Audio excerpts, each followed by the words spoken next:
Hi, I'm Mara Webster with In Creative Company, and thank you so much for tuning into one of our talks today. We are a year-round talk series bringing you the best creative voices across film, television, and theatre, and I'm so excited today to be joined by the fantastically talented Russell T Davies to talk all about his latest series, It's a Sin. And, you've talked extensively about how personal this project was, and this is really something that's been ruminating inside you since you were 18 and living this experience.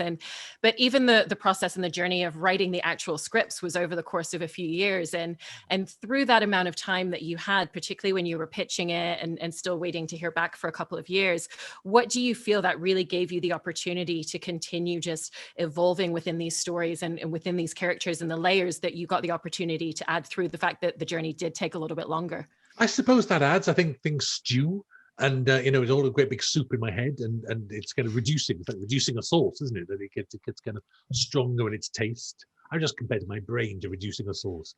I'm not sure that's quite right, but yeah, it's the more time you have to think about, the more. I mean, one of the greatest successes of my life was when I did Doctor Who, and that took off around the world, and people going, "How did you do that?" And I started thinking, "Well, I've thought about it for 40 years. I literally loved that show for 40 years before making it." And actually, it's the same thing with this. I know it's strange to compare this to Doctor Who, but I was 18 in 1981, as you say, so I lived this, and so as a writer, it's been cooking away. There were delays in getting it to the screen. It didn't particularly change over that amount of time. Once I know what I want to do, I'm very determined what I want to do. So actually, the version of this that was in my head being pitched around about 2015, that's what I got on air at the end. I think once I decide something, I stick to it. But I think within that, individual dialogue and individual characters will, I think, have got stronger. So yeah, maybe it all helped in the end. Hope so. And then I'm really, really fascinated by the way that you introduce the characters. I thought it was such a great character choice to just bring us into their worlds, bring us into their family lives, their home lives. So it's not just a case that we meet them all once they're in the Pink Palace. We really get the opportunity to see their parents. Some of their parents come to the Pink Palace and we get to meet them a little bit more later, but some of them we really just see a little bit at the beginning.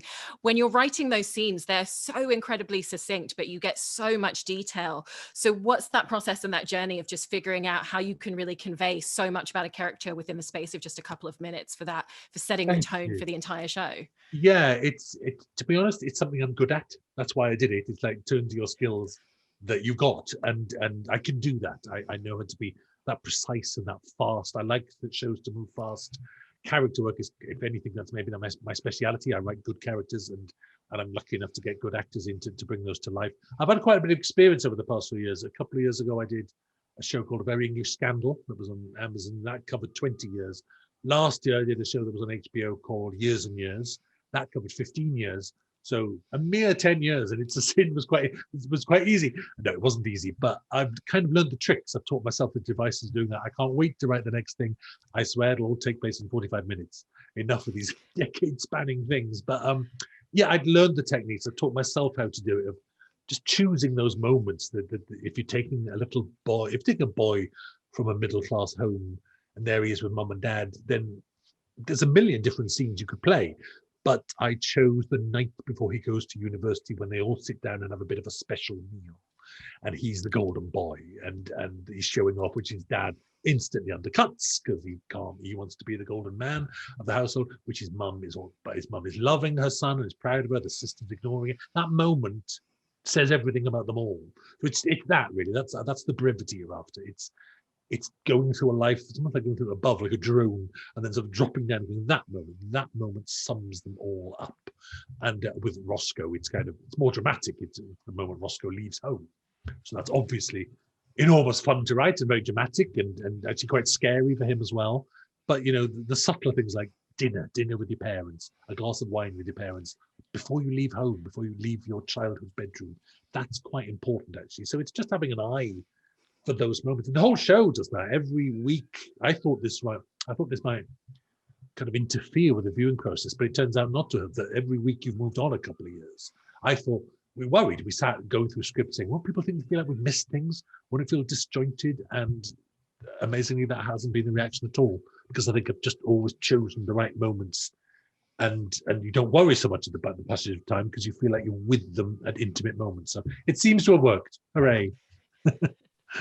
And do you find yourself consciously thinking about the way that you want to create these characters as slight juxtapositions to each other? Because if we look at the character of Colin, he's very sweet, he's very shy, he's not the first person to speak when he's in a group setting. And then you look at Richie, who walks into a room and, just has an air of confidence in the way that he steps into every situation, even though he himself is still hiding a little bit of who he is at the same time. But when you look at this amazing group of characters, there's a lot of really great characteristic juxtapositions, which is what makes such a wide breadth of who they all are collectively. Yeah, it's kind of, in a way, that's kind of the ABC of it. It's like vary them, because it's a tricky one, because they're all young gay men and they're all horny gay men. It's not like one of them ever stays at home at night. It's like they're all kind of like on the scene, enjoying life, all best friends with each other. So then the subtle differences between them become very interesting, and it's in my interest. And of course, I've also given them different parents. It was very interesting.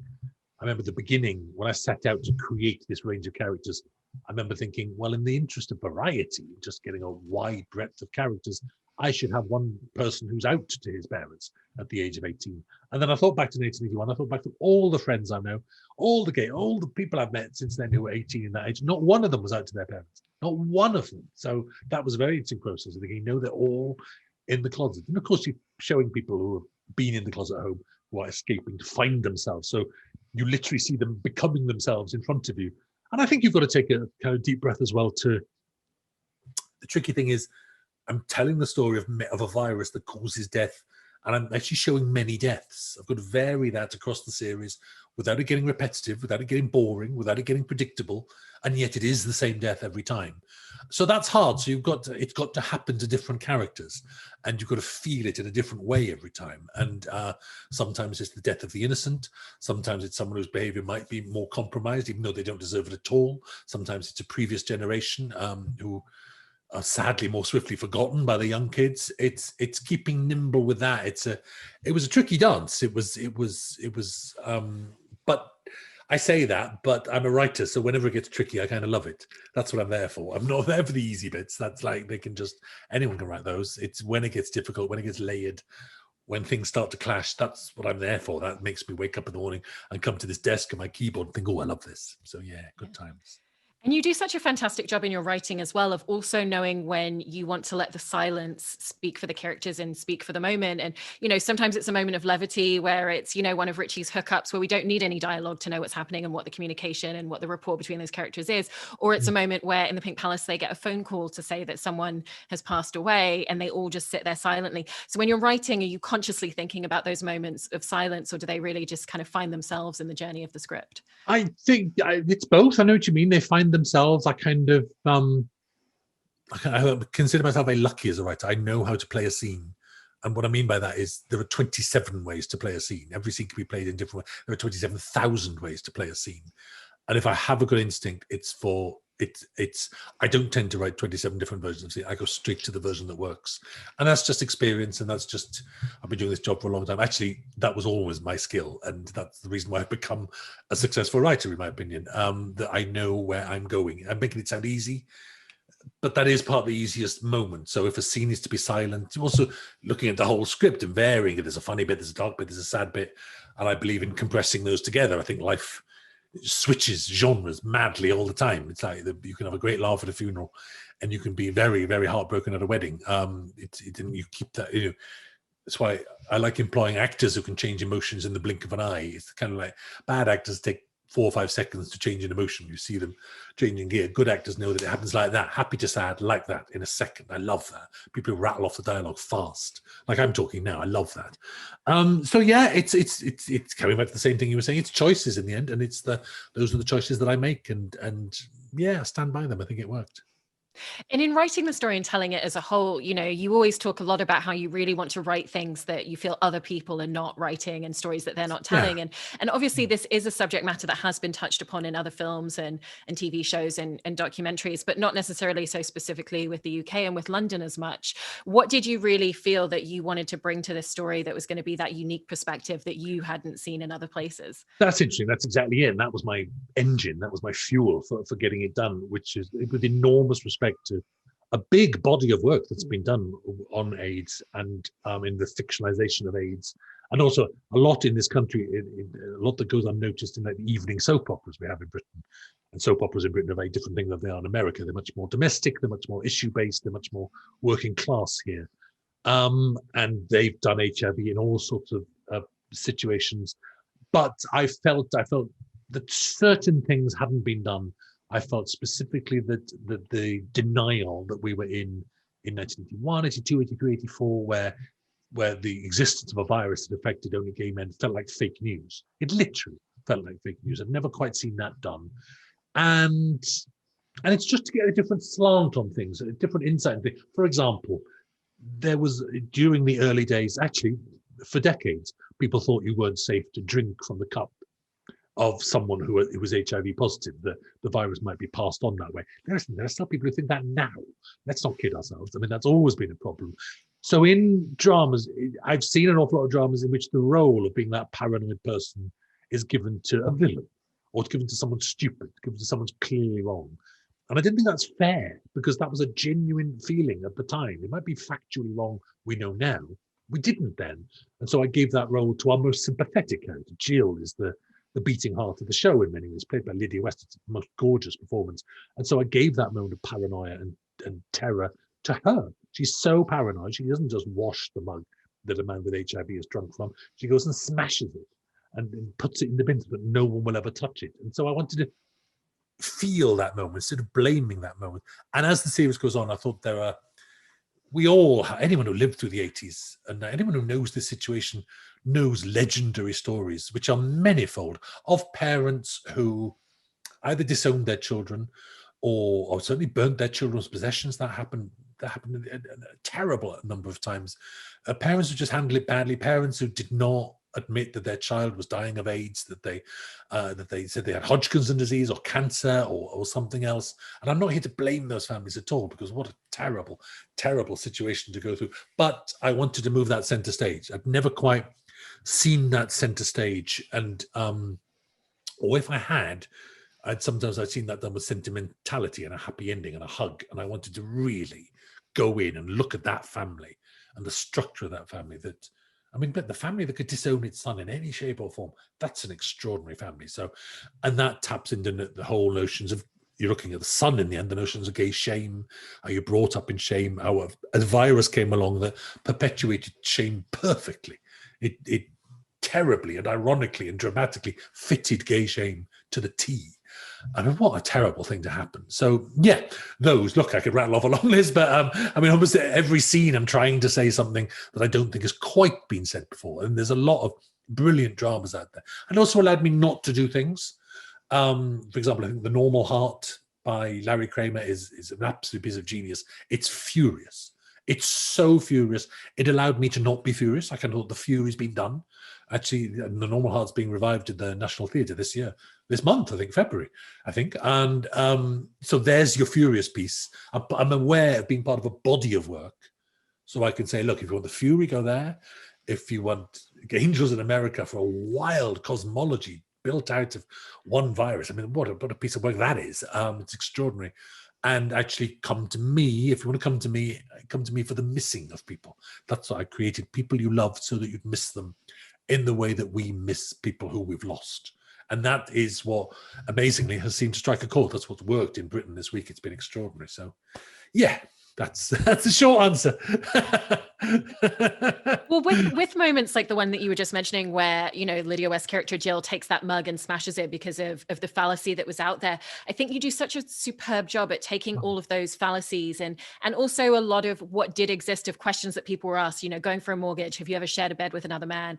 Have you ever slept with an animal? And those were real things that people were being asked at the time. Every detail of that is real. Yeah, which had an impact on their ability to build their future for themselves. But I think the way that you do it, you really build it into character structure and storytelling, even though it is an informational piece. So how do you figure out the best way to really drive it in that way and make it so that it is really all about just moving the story forward and not feeling like you're giving us information at any point? That's it, Mara. I wish I had an answer, but I just sit here and write. It's very. Because I'm an experienced writer now. I'm allowed to get away with murder. I don't do any outlines. I get no outlines out of me. when it gets commissioned, I will sit at a table with someone. I'll go, I'll describe the story to them. This happened, that, Richie did this, blah, blah, blah.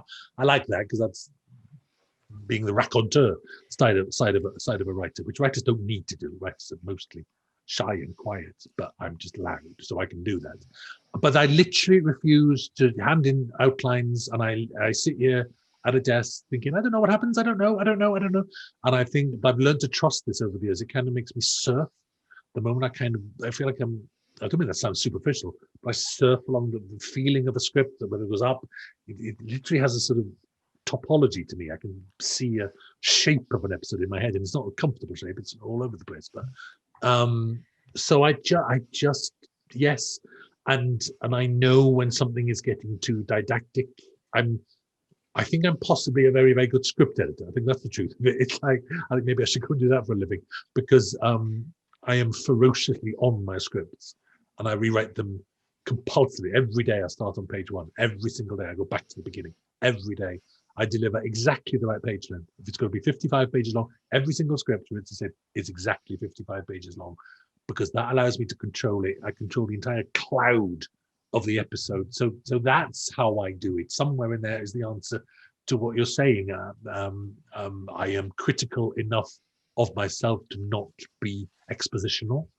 I'm also but brave enough, to be honest, to be expositional when I have to be. It's like the whole series ends on a speech, a scene that is about shame. It's actually a speech about shame. I very unashamedly say, this is a speech about shame. It's almost theatre at that moment, but I kind of think I've earned it. So it's having the nerve to do both, to not use exposition, but where you have to use exposition enormously. Richie, for example, has an enormous section of exposition where he goes through every false fact, all the theories, all the lies and the false facts about AIDS when he's in his AIDS denial stage. And that's almost a song. He literally turns and addresses the camera there, which I don't know. I don't even find that brave. I think audiences are so well versed in different forms of storytelling now. I don't think anyone blinks. And indeed, we've transmitted it, and no one says that's odd when he addresses the camera once and never does it again. No one said a word, because we are extremely, extremely literate now. So yeah, I kind of surf so I can use everything. So I can cover a lot of distance. Yeah, surfing. That's me. You also get incredibly specific with the amount of kind of visual and aesthetic detail that you include in the scripts, down to including a lot of the music cues in the writing process as well. So you know exactly what that's going to feel like when it's on the screen. And then what did that look like in terms of then collaborating with Peter Hoare, who came on as the series director, and really, giving him this really intense, really detailed foundation, but working with him collaboratively so that he could also bring in an external vision as well and find other areas to dive into. That's exactly it. I mean, I think in terms of the music, very simply, half of it's me and half of it's him. I think all the end cues, the end title, and they're gorgeous. Every time an episode ends, it ends beautifully. He chose all of those. I didn't put any of those in the script. Some bits, like a great big sex montage to a classic old 80s, corny classical, hooked on classics, which is a hilarious track. That things like that. I wanted to salvage stuff like that. The stuff like that was never cool. People always talk about cool when you get to 80s music. Oh, that's so cool. There's a lot of tracks in there that are not cool. That were never cool. That I was taking the mickey out of for liking at the time, and I've pulled those forward in time and said, look, these are great, these are really great songs. Hazel Dean, Kelly Marie, these are great artists. And so there's been a lot of fun with that. But with Peter, he's the best, and we especially wanted a gay director on this. Our producer was gay as well. It's gay on gay casting. Gay as gay casting, not gay on gay. That would be quite interesting. But we've done that. So it was, so we kind of had a common language to begin with. Not that all gay men are the same, so it was a lovely discourse, and we were absolutely insistent on one director doing all the episodes. Television's very often broken up into blocks.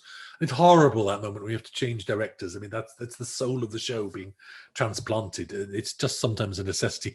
But with 5 episodes, I knew we could just constantly get one man to do them all. And he's just lovely. It's just a joy to work with. He'd come up with some stuff we didn't know about till the edit. We walk in and go, oh, wow, that's brilliant. And it's a shame we couldn't afford all the music because we hadn't budgeted. It's fun. It's a real technical thing. The budget was taken from the script. So the songs that I listed were budgeted for. Any songs I did afterwards weren't. And that really ruptured our budget. But people were very kind and went and begged money and gave us money in the end. But we still had to lose a lot. But it's great. It was good in the end. Yeah. And you were mentioning the casting just now, and it was so important to you from the offset that it be gay actors playing these gay characters, and there were over 40 speaking parts that you had the opportunity to cast. But what was the challenge, and what was the workaround to the fact that, you know, because of discrimination laws, you literally can't ask someone when they walk into a room what their sexuality is? So how did you kind of skirt around that to still ensure that that was the way that you were casting everything? That's a great law that protects an awful lot of people. So what you're after is not just gay actors, but out gay actors. And actually, that's a completely different thing. So you say to the agents, it's literally a formal process. You say, anyone who would like to come forward, anyone would happily be out and is very welcome to come and audition for this part. And that's now thousands of actors. Believe you me, I was casting back in the 90s. You'd have got 2 people through the door. That's thousands and thousands of actors now. And that's wonderful to see and happily walking in. And I think it's, you know, it's not an industry casting policy. It's just mine. It's why I announced this before the show went out. And strangely, can you imagine this? Lots of straight men lined up to tell me what to do, that I was wrong. Can you imagine the straight men did that? How puzzling was that? That came as a complete surprise. And I just ignored them, as we all do with straight men. Thank you. And it was a hot topic of debate, actually, and I'm not attacking actors anywhere there. I built my entire career on straight people playing gay parts, because when I started out, people, there weren't enough gay actors to begin with, and straight actors are very brave taking on a gay part. They paid for this house for me. I know how important that is. I'm not attacking actors because they're powerless, but I'm just looking at a different system. So it was hotly debated until the program went on air. Strangely, the entire debate stopped dead once people saw it. And they went, oh, because I absolutely think there's a queerness rising off it like a sulfur. It's gorgeous. There's a light about it. There's a stink about it. It works. You can't tell me it doesn't work in this show. And I think everyone's kind of quietly buttoned up their lips and gone, okay, maybe he knows his gay stuff. Funny. Fancy the gay man knowing gay stuff. Fancy the straight man getting it wrong. What a surprise. And then once you'd cast the show, you know, obviously all of the actors were incredibly judicious with a lot of the research that they were doing and really understanding their characters. But, you know, it's not an experience that they had the opportunity to live through at the time. So what were the things beyond the scripts that you'd written that you really wanted to share, that were important for them to understand, that you really wanted them to convey through these characters? Yeah, I mean, a lot of that was in the script. You know, the basic note is trust the script. We had a lovely rehearsal week, which is very rare for television, where Peter and I, and Peter's a little bit younger than me, just shared our memories of the age. And again, it's quite important. There's details in the script where you had to say to them, that's true. There really was a hospital questionnaire given to patients saying, have you slept with animals? You know, it's the cast weren't to know that that's true. And you had to sit there actually saying, this is all real, which is great. And that week really kind of bonded us as a team. It was lovely. I honestly think you can tell that they're all great friends, and they are the best of friends that long. It's been like they've been to a war together, even though it was a lovely shoot, but they're probably committed and probably passionate. I think that friendship is visible. I've never seen that happen before, and I wouldn't have believed it was visible. People used to talk about chemistry on screen. I used to go, nah, it's just a matter of getting the camera in the right place.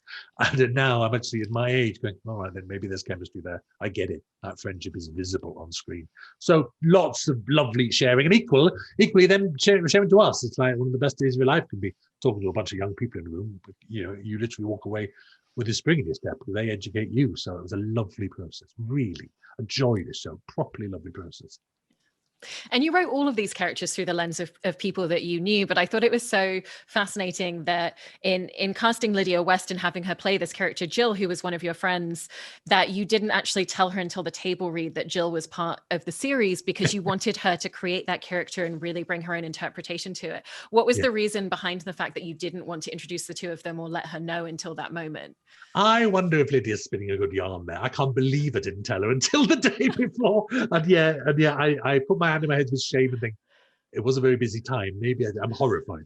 If I could live my life again, I would have told her straight away. That's awful. But actually, maybe it's very important to say, the character's called Jill. I have a real life friend called Jill playing Jill's mother, but it's not Jill. It's very different. It's very different family, very different background, very different. You know, I didn't even try to capture my friend Jill in real life is the campus woman on earth. I think I've learned when putting versions of real life people on screen, what you have to do is calm them down. Real people are nuts, and real people are extraordinary. And dramas often don't work. You literally have to. I did a series called Bob and Rose, one of the best things I've ever written. Bob and Rose was based on a couple I knew, a gay man who fell in love with a woman, And I literally had to calm them down because the real life couple was so extraordinary that the drama wouldn't have worked. So I've got experience of that. But that whole thing was just lovely, really. And then to see them at a read through together, hugging and getting on. And the lovely thing is now to see real life Jill being celebrated for this show, and she's become a star. It's like she's getting interviews in the newspapers. She's on television and stuff. And she's literally, like the character on screen, she's been a chorus girl all her life. She was in Les Miserables for like 20 years, being a wench on the barricades. And actually, it's like she's finally got her lead role as herself. I mean, what joy in that! How brilliant! You know, and as much as we've been talking about how the fact that there are a lot of emotionally harrowing moments throughout this series, it's also such a celebration of life and the life that all of these men and these characters had, and the representation of men at the time. And you yourself have also said, like, the party didn't stop. People were still going out, they were celebrating, they were having fun, going to the pub. How did that really impact the way that you were writing these scripts at every single moment, just constantly bringing yourself back to the idea that it was ultimately, at the end of the day, a story about people dying, but a celebration of life? Yes, I thought that was the spine of it. Actually, was that I literally, you do have to mutter that to yourself. It's like I remember. It's funny just talking about Bob and Rose. That's a love story, and I used to sit at my desk all day, every day, muttering to myself, it's a love story, it's a love story, it's a love story. Like, you have to have a line. I have to have a picture, and I just keep reminding myself of that. And I think I did it with this, which was, it's an awful thing to say, but maybe I was muttering to myself, it's fun, it's fun, it's fun, it's fun, all the time. Even the deaths happen, and the deaths are written very honestly, and they're very devastating, and they're brutal, but it's fun, it's fun, it's fun, because life doesn't stop. And I want those people we lost to be remembered for the lives that they led, not the death that they died. So that was crucial to me. And it's a very funny series in places. I kind of thought this is one of the things that would die. I think that's why, as we started to pitch this and do publicity at the beginning of 2021, I found it very hard to pitch a series about AIDS while trying to say to people, but it's a great laugh, because those two sentences don't really go together. And to my eternal surprise, it has worked. I never thought that would work, and it has. Amazing. Yeah, well, it's both one of the most affecting and one of the most joyful things that I've watched in a while, and it really continues to be something that you think about for weeks after watching it. Thank you so much for talking with us today. Thank you for that analysis. I love that. I love talking through that. Thank you.